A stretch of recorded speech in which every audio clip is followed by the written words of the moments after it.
नमस्कार दोस्तों, स्वागत है आज की इस लेटेस्ट वीडियो में जिसमें हम आपको भौतिक विज्ञान के अंतर्गत जो आपका पहला टॉपिक है वो है भौतिक जगत क्या होता है, किस तरीके से आप भौतिक विज्ञान के अंतर्गत भौतिक जगत के बारे में समझ सकते हैं, उनके बारे में आपको डिटेल में डिस्कस करेंगे। तो भौतिक जगत जो होता है वो 11th क्लास का चैप्टर नंबर फर्स्ट होता है।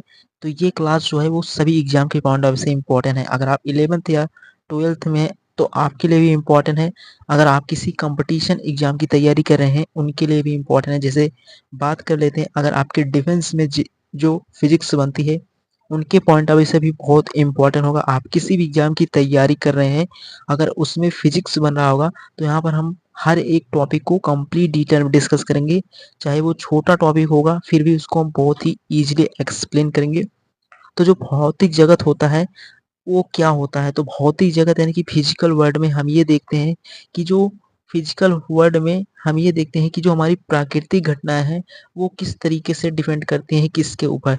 तो प्राकृतिक घटनाएं कहने से अर्थ ये निकलता है कि जैसे जो सूर्य के निकलने का जो प्रकाश होता है वो किस तरीके से होता है और ये क्या है, एक प्राकृतिक घटना है। तो फिजिकल वर्ल्ड में हम यही समझते हैं कि भौतिक विज्ञान में हमें क्या-क्या और किन-किन टॉपिकों को समझना है। तो जो सूर्य निकलता है, सूर्य के निकलने का यानी कि जब निकलते हैं तो उनके निकलने का जो प्रकाश होता है वो किस तरीके से होता है। तो इस फोटो में आपको क्लियर दिख रहा होगा कि सूर्य के निकलने के समय का प्रकाश और जो आपके सौर मंडल में अलग-अलग प्लैनेट्स एक वृत्ताकार पथ पर घूम रहे हैं, ये सभी किसके कारण हो रहा है? ये प्रकृति के कारण ही होता है संभव, क्योंकि प्रकृति ही इनको इतने सिस्टमैटिक तरीके से चलाती है। तो ये किनके ऊपर डिपेंड करते हैं? प्रकृति में। तो भौतिक जगत में हम इन्हीं टॉपिकों को सौर मंडल में जो अलग-अलग प्लैनेट्स हैं वो क्या कर रहे हैं, एक वृत्ताकार पथ पर गति कर रहे हैं। और उसी प्रकार सेकंड इमेज में आप देख सकते हैं कि सूर्य के निकलने का जो समय होता है प्रकाश वो कैसा होता है। तो ये सभी प्राकृतिक घटनाएं होती हैं जो प्रकृति पर ही डिपेंड करती हैं। उसी प्रकार इसके आगे बात करें तो अगर हम विज्ञान की प्रॉपर डेफिनेशन पे जाएं तो वो हमसे क्या कहता है, तो उसकी डेफिनेशन पे जाएं तो उसमें मेंशन किया है कि प्राकृतिक घटनाओं का वैज्ञानिक तर्कों के आधार पर सुव्यवस्थित तरीकों से ज्ञान प्राप्त करना विज्ञान यानी कि साइंस की कैटेगरी में आता है। तो जो प्राकृतिक घटनाएं हैं वो इस तरीके से घटती हैं जैसे सूर्य के निकलने और सूर्य के अस्त होने के समय प्रकाश एकदम समान रहता है। बट अगर आप दोपहर के समय सूर्य के प्रकाश को देखेंगे तो वो सुबह और शाम की तुलना में अधिक होता है। तो ये सभी प्राकृतिक घटना की श्रेणी में आते हैं। तो इन्हीं के बारे में हमें भौतिक जगत के अंतर्गत डिटेल में समझना होता है। जैसे सौर मंडल में आपके अलग-अलग प्लैनेट्स मूव कर रहे हैं वो भी एक प्राकृतिक घटना है। और सूर्य के निकलने का समय और सूर्य के अस्त होने के समय का प्रकाश एक समान होता है। तो ये पॉइंट आपको पूरा क्लियर समझ में आ गया होगा कि जो विज्ञान होता है, तो विज्ञान क्या होता है, तो प्राकृतिक घटनाओं का अध्ययन वैज्ञानिक तर्कों के आधार पर सुव्यवस्थित तरीकों से ज्ञान प्राप्त करने को आप समझ सकते हैं क्या होता है, साइंस होता है। तो ये आपको विज्ञान की समझने के पॉइंट ऑफ व्यू से था। यहाँ से क्वेश्चन जो बनेंगे वो आगे बनेंगे। ये तो आपको ये समझना था कि विज्ञान क्या होता है। उसके बाद अगले स्टेप में अगर बढ़ें तो अगले स्टेप में हम ये समझ सकते हैं कि जो विज्ञान शब्द है तो विज्ञान शब्द को अंग्रेजी में साइंस कहते हैं। तो ये पॉइंट भी आपको ईज़िली पता होना चाहिए। तो उसको क्या कहते हैं, आप अंग्रेजी में साइंस कहते हैं। ये दोनों डेफिनेशन आपको क्लियर होनी चाहिए। बहुत ही ईज़ी डेफिनेशंस हैं बट आपको क्लियर होगा तो आप आगे वाले पोर्शन को बहुत ईज़िली समझ पाएँगे। तो उसके बाद बात करते हैं इसके आगे वाले पोर्शन के बारे में। उसके बाद अगला पॉइंट जो आता है, उसके बाद अगले पॉइंट में मेंशन किया है कि जो साइंस शब्द की उत्पत्ति होती है वो लैटिन भाषा के सेंटिया शब्द से हुई है, जहाँ पर सेंटिया शब्द का अर्थ होता है किसी पॉइंट को समझना या जानना। तो जो साइंस शब्द की उत्पत्ति होती है वो लैटिन भाषा की सेंटिया शब्द से हुआ है। ये आपको क्लियर होना चाहिए। और इसी तरीके से आगे की पोर्शन भी इम्पोर्टेंट है। तो उम्मीद करता हूँ आप ये पॉइंट बहुत ईज़िली समझ गए होंगे, बहुत इम्पोर्टेंट था।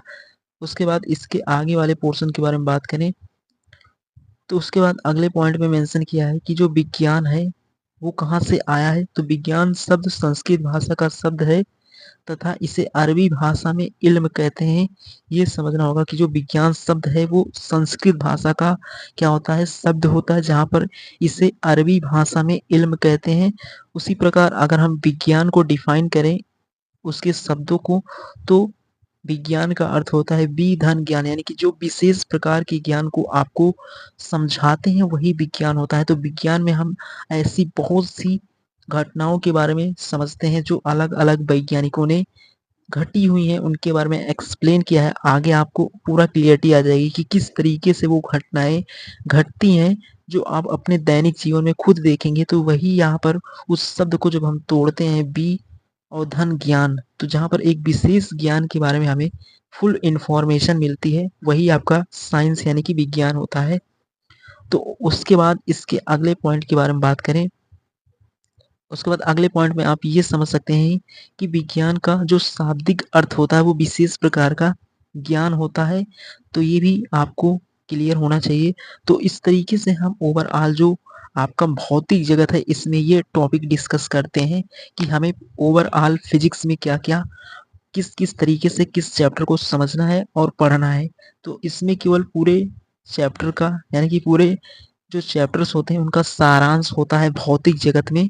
और भौतिक जगत बहुत ही इम्पोर्टेंट है। तो भौतिक जगत में हम ये देखते हैं कि जो प्राकृतिक घटनाएं घटती हैं या प्राकृतिक घटनाएं किस तरीके से होती हैं उनके बारे में समझते हैं। तो प्राकृतिक घटनाएं कहने से ये सेंस निकलता है जैसे ये जो है ये एक प्राकृतिक घटना ही है। जैसे आप इनको हर दिन देखते हैं, ये सभी किसके कारण होता है, इनको कौन इतने सुव्यवस्थित तरीके से चलाता है, तो प्रकृति ही इनको चलाती है। तो इस तरीके से ये समझने की पॉइंट ऑफ व्यू से था कि जो विज्ञान का शाब्दिक अर्थ होता है विशेष प्रकार का ज्ञान। तो उम्मीद करता हूँ आप यहाँ तक पॉइंट को बहुत इजीली समझ गए होंगे, बहुत इंपॉर्टेंट था। उसके बाद बढ़ते हैं अगले वाले पॉइंट के बारे में। तो अगला पॉइंट है जो वैज्ञानिक विधि होती है वो क्या होती है, किस तरीके से वैज्ञानिकों ने अपनी जो थ्योरीज हैं उनको दिया है, किस तरीके से वो परीक्षण करते थे। तो उनके बारे में अब आपको समझना होगा कि जो वैज्ञानिकों ने अपनी कौन कौन सी विधि के अनुसार उन्होंने अलग अलग तर्क दिए हैं। तो वैज्ञानिकों का जो पहली विधि होती है वो व्यवस्थित प्रेक्षण करते हैं, एंड सेकेंड होता है नियंत्रित प्रयोग करते हैं, और तीसरा होता है गुणात्मक तथा मात्रक में जो होते हैं, यानी कि वो किसी भी राशि का उसका मात्रक डिफाइन करते हैं, उनमें क्या कैलकुलेशन होती है किस तरीके से। और फोर्थ पॉइंट में है गणितीय निरूपण, यानी कि वहाँ पर कैलकुलेशन भी होती है, यानी कि जो मैथ में आप इंटीग्रेशन और पढ़ते हैं या समाकलन अवकलन वो सेम अप्लाई आपका होता है फिजिक्स में भी। तो ये आपकी गणितीय निरूपण भी होता है। और भविष्य की कथन को भी डिफाइन कौन करता है, तो भौतिक यानी कि वर्षा होगा या नहीं होगा, या किस तरीके से टेम्परेचर आपका रहेगा, ये सभी जो भविष्य के कथन होते हैं वो किनके द्वारा संभव होते हैं, वैज्ञानिक विधि के द्वारा ही संभव होते हैं, और सिद्धांतों का सत्यापन होता है। तो इस तरीके से ओवरऑल भौतिक जगत में आप इन सभी पॉइंट को समझते हैं। इन तरीके से वैज्ञानिकों की ये विधि होती है जहाँ पर वो अलग अलग चीज़ों को डिफाइन करते हैं।